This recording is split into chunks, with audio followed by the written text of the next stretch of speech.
Bonjour, bonsoir, selon là où vous me suivez en ce moment. Je suis le docteur Barnabo, médecin en Chine à Wuhan. Je suis en spécialisation en chirurgie cardiovasculaire. Vu les 3 mois passés ici à Wuhan en tant que médecin et en tant que résident, je crois qu'il est de mon devoir de partager l'expérience que j'ai eue ici avec mon pays, avec les autres, pour que nous puissions ensemble venir à bout de ce virus qui est en train de réduire le monde à néant actuellement. Aujourd'hui, les statistiques nous montrent que le coronavirus a déjà touché plus de 214 pays. Et en ce jour, on est à 861 000, plus de 861 000 infectés de par le monde, ce qui n'est pas petit. Et on est à 423 000 décès. Mais aussi, nous avons 179 644 guéris. Donc, ce qui aussi veut dire qu'il y a toujours de l'espoir si on garde nos précautions, si on prend les mesures barrières enseignées. Nous tous, nous pouvons lutter contre ce virus. Donc, aujourd'hui spécialement, je veux parler des masques. Pourquoi porter un masque? Actuellement, dans la communauté intellectuelle, la communauté scientifique, les médecins, il y a 2 groupes. Il y a ceux qui pensent que le masque doit être seulement porté par ceux qui sont malades. Il y a ceux qui pensent que le masque doit être porté par tout le monde. Et je fais partie du groupe qui pense que tout le monde doit porter un masque. D'autant plus que le coronavirus est un virus qui s'attaque aux voies respiratoires et qui prend 14 jours comme temps d'incubation.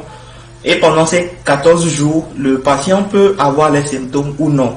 Mais pendant ces 14 jours aussi, avec ou sans symptômes, ce patient est capable de transmettre la maladie à d'autres personnes dans son entourage. Donc le masque reste nécessaire. Aujourd'hui, il y a eu encore un interview du CDC, Chinese Disease Control, qui a dit que c'est une grande erreur de ne pas porter le masque. Aujourd'hui, nous avons vu les pays qui ont favorisé qui ont dit qu'on ne doit pas porter le masque, sont en train de voir le nombre de contaminés grimper, spécialement les États-Unis, la France, l'Italie, l'Espagne et autres. Donc, en Asie, la majeure partie des pays, pour ne pas dire tous les pays en Asie, portent le masque. La population, tout le monde porte le masque. Ce qu'ils utilisent comme argument pour ne pas conseiller le masque, c'est la rupture du stock de masques. Donc, pour pallier à cette rupture, je crois qu'il faut enseigner, il faut dire aux gens quel masque utiliser. Je crois avec cela, il y aura moins de chances d'avoir rupture dans les hôpitaux. Donc, il est nécessaire et je conseille aussi fortement, avec l'expérience que j'ai eue ici à Wuhan, en Chine, de porter un masque quand vous sortez de la maison, surtout dans nos pays en Afrique où le confinement ne peut pas être total pour le moment, où les moyens ne sont pas à notre disposition et notre culture aussi ne permet pas qu'on puisse faire un confinement total. Alors, si vous voulez sortir, portez un masque. Mais maintenant, quel masque porter? Nous avons 2 types de masques. Nous avons ce genre de masque, ces masques blancs qu'on appelle les N95 ou les FFP2. Ce genre de masque est plutôt destiné à l'utilisation des médecins, des infirmiers, du personnel soignant. Donc, ce masque contient plusieurs couches à l'intérieur, donc ce qui fait que quand le médecin va en contact avec le patient, il a moins de risque d'être infecté. Donc, ce masque est spécialement fait pour le personnel soignant. Donc, j'exhorte la population de ne pas se ruer sur ce genre de masque, mais de laisser les médecins avoir accès plutôt à ces masques pour pouvoir vaquer librement à leurs occupations. Ce genre de masque est pour le corps médical. Donc, nous avons maintenant ce deuxième type de masque qu'on appelle les masques chirurgicaux. Donc, je crois il y en a 2 ou 3 types sur le marché.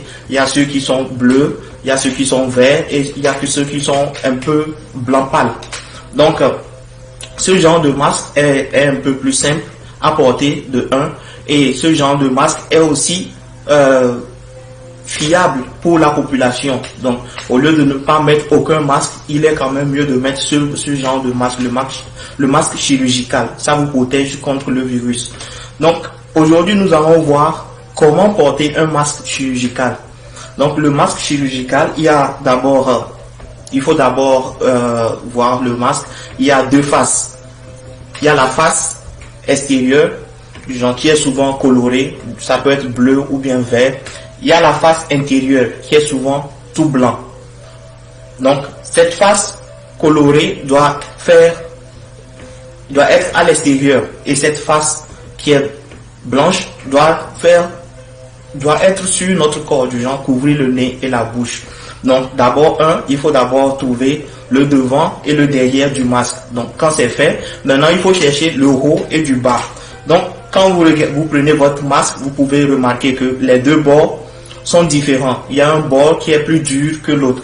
Donc le bord qui est plus dur contient une fine lamelle de solide qui nous permet de pouvoir mettre le masque sur le nez. Donc c'est cette partie-là qui contient cette fine lamelle-là qui doit se trouver vers le haut. Donc ainsi fait, nous avons le devant, nous avons le derrière et nous avons le haut et le bas. Donc nous avons comment mettre notre masque. Donc avant de prendre votre masque, prenez soin de vous laver proprement les mains.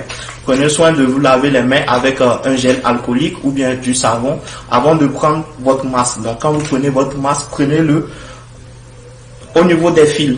Quand vous prenez le masque au niveau des fils, maintenant vous le mettez sur votre visage comme ça et vous essayez d'ajuster. En ajustant maintenant, vous venez au niveau de votre nez et vous pincez pour que la fine lamelle là prenne la forme de votre nez. Comme ça, vous n'aurez plus à tirer le masque. Donc ainsi fait, voilà un peu comment il faut porter le masque. Donc comment enlever le masque? Pour enlever le masque, il faut d'abord avoir en tête que nous avons porté le masque pour nous protéger nous-mêmes et aussi protéger ceux qui sont dans notre alentour. Donc ce qui veut dire que cette face extérieure a reçu peut-être des particules de ceux qui sont à côté, et cette face intérieure a reçu peut-être les particules qui viennent de moi-même. Donc pour ce faire, donc l'extérieur et l'intérieur sont donc contaminés. Quand vous voulez enlever votre masque, prenez soin de ne pas toucher l'extérieur ou bien l'intérieur. Donc vous saisissez des fils et vous enlevez ça tout simplement comme ça. Et vous disposez de votre masque librement. Donc prenez soin de ne pas toucher l'extérieur, de ne pas toucher l'intérieur au risque de vous faire contaminer. Et si vous avez toujours à votre disposition un gel hydroalcoolique ou bien du savon, quand vous enlevez votre masque, prenez soin aussi de vous laver les mains. Donc c'est simple à porter et c'est simple à utiliser. Donc que tout le monde puisse avoir un masque chirurgical nous permettra vraiment d'éviter une pandémie dans nos pays, surtout en Afrique. Maintenant, ainsi fait, nous allons voir quand est-ce qu'il faut changer un masque, ou bien le masque, on peut le porter pendant combien de temps. Ce type de masque, les masques chirurgicaux, normalement, c'est entre 4 heures, 3 à 4 heures de temps que nous pouvons garder ces masques-là. Mais si vous avez le masque et le masque n'est pas mouillé et le masque, vous n'êtes pas resté en rassemblement, vous n'êtes pas resté dans un groupe, vous pouvez le garder un peu plus longtemps. Donc, mais les masques, les N95 ou bien les FFP2, ça dure un peu plus.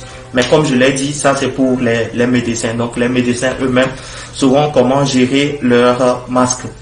Mon message est plus particulièrement adressé aux populations, à toute la population africaine, pour que tout le monde puisse se mettre dans la ligne de porter un masque quand il est obligé d'aller au dehors.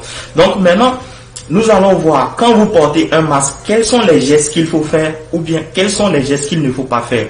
Donc comme je l'ai dit, vous devez bien sécuriser votre masque sur votre nez, et ce qu'il ne faut pas faire, c'est de toucher votre masque. Parce que comme je l'ai déjà dit, vous recevez des particules et le masque sert de barrière. Donc sûrement qu'il y a des particules ici. Donc évitez de toucher votre masque. Et il y en a aussi qui ont l'habitude, cette tendance de descendre le masque ainsi pour pouvoir parler. Donc, ce n'est pas bon parce que l'intérieur aussi reçoit nos particules. Quand nous parlons, l'intérieur reçoit nos particules. Donc, quand vous mettez les particules ici, vous avez un grand risque de mettre ces particules-là en contact avec votre peau, le menton, les barbes et autres. Donc, ce qui constitue aussi un risque de se faire contaminer. Donc, quand vous portez un masque chirurgical, même si vous voulez faire un interview, vous voulez faire une conférence, avec le masque chirurgical, vous pouvez parler aisément. Votre auditoire peut toujours vous entendre. Vous n'avez pas besoin d'enlever votre masque. Comme je le fais actuellement, j'ai porté le masque chirurgical, mais j'arrive à parler et les gens arrivent à m'entendre. Donc, vous n'avez pas besoin de faire descendre votre masque. Vous n'avez pas besoin de jongler avec votre masque. Donc, quand vous le portez, sachez que vous l'avez porté une fois pour de bon.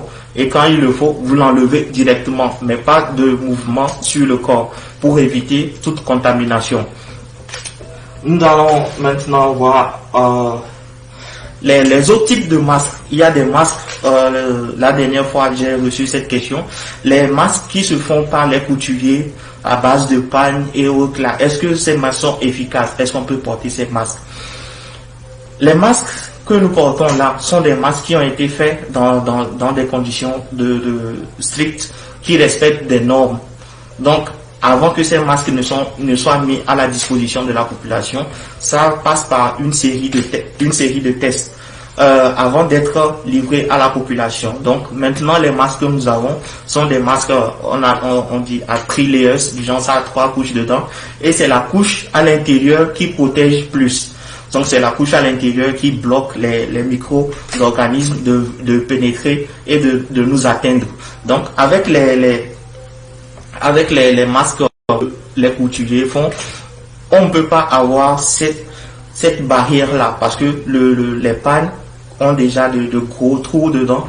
Donc quand vous portez ce genre de masque, vous n'êtes pas protégé, vous n'êtes pas du tout protégé. Donc il faudrait avoir un masque chirurgical que d'avoir ce genre de masque.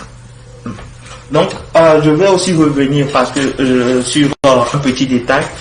Le détail concernant comment porter le masque. Il y a certains qui disent que le masque, quand vous êtes malade, il faut porter le masque à l'envers, et quand vous n'êtes pas malade, il faut porter le masque de l'intérieur. Ceci, nous n'avons pas besoin de faire cela. Parce que actuellement, comme je viens de le dire, ces masques sont faits à base de 3 couches. Et donc, c'est la couche du milieu qui nous protège. Donc, peu importe si tu le mets comme ça, à l'envers, c'est toujours la même barrière, celle du milieu. Donc, nous n'avons pas besoin de changer, de faire de manigance avec notre masque. Ce que nous devons faire, c'est juste le mettre proprement et savoir les règles qu'il faut accompagner avec. Ne pas toucher le masque, ne plus toucher le masque de l'extérieur ou bien de l'intérieur, mais juste utiliser les fils pour se débarrasser de son masque. Donc, encore une fois, je conseille toute la population de se procurer du masque chirurgical pour se protéger et éviter que le coronavirus devienne une pandémie en Afrique. Je voudrais aussi revenir sur le port de gants par la population. Le port de gants par la population n'est pas du tout conseillé parce que le port de gants c'est d'abord fait pour le corps médical. Donc quand vous portez les gants, c'est difficile de pouvoir respecter les règles qui y vont. Comment le mettre, comment l'enlever, ça suit des étapes et il faut avoir été formé sur ce genre de truc pour pouvoir maîtriser comment l'utiliser. Quand vous portez vos gants, vous allez faire vos activités, mais maintenant, vous pouvez toucher votre corps, puisque vous n'êtes pas habitué. Nous qui sommes dans le domaine, quand nous mettons nos gants, nous savons où toucher, quoi toucher et quoi ne pas toucher. Mais la population n'est pas formée pour cela. Donc, ce qui fait que quand vous portez le gant, vous serez toujours dans vos habitudes de chaque jour. Et vous allez toucher votre poche, vous allez toucher votre visage, vous allez toucher votre PC et tout autre consort. Ce qui constitue un risque parce que les germes maintenant restent sur le gant. Donc après vous allez enlever et dire que vous n'êtes pas touché par ces germes, par ces pulls. Mais en réalité, vous avez déjà mis les germes sur votre corps un peu partout. Quand votre main ira maintenant pour chercher votre portable, pour mettre la main dans votre poche et autres, vous allez prendre ces germes-là et ce qui peut vous causer une infection. Donc, ce qui est conseillé pour la population, ne mettez pas de gants, mais lavez-vous les mains régulièrement.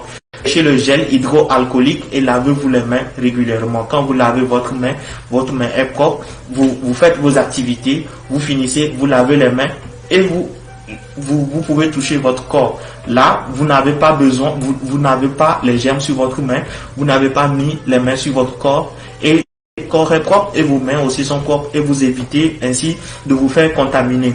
Donc, évitez de mettre les gants quand vous êtes à l'extérieur ou bien quand vous vaquez à vos occupations. Donc, il y a eu ceux qui sont aussi dans le domaine de la comptabilité et des finances, ils ont besoin d'être en contact avec l'argent.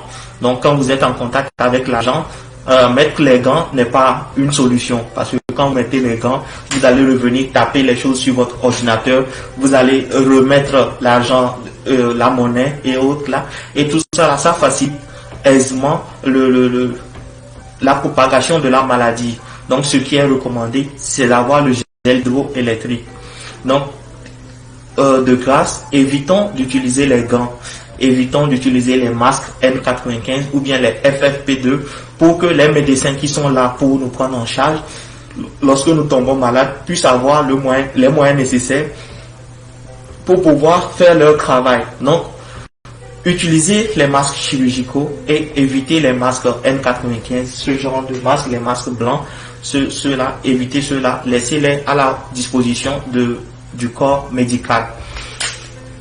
Donc, aujourd'hui aussi, je voudrais encore vous parler de comment se comporter quand vous êtes en entreprise. Donc, il y a beaucoup d'entreprises, il y a beaucoup de services qui sont toujours ouverts pour l'économie ou bien pour autres raisons. Donc, comment se comporter quand vous êtes en entreprise. Donc, d'abord, pour toute entreprise, le minimum c'est d'abord avoir un thermomètre. Avoir un thermomètre à l'entrée de votre entreprise. Et à l'entrée de votre entreprise, que tous ceux qui travaillent dans l'immeuble soient scannés et qu'on ait leur température. Qu'il n'y ait pas quelqu'un qui ait la fièvre et qui rentre dans l'immeuble. Donc de deux, avoir un dispositif de lavage des mains avec le savon ou bien avec le gel hydroalcoolique. De trois, vous devez au minimum essayer de travailler plus avec l'air naturel. Ouvrez les fenêtres, n'utilisez pas la climatisation.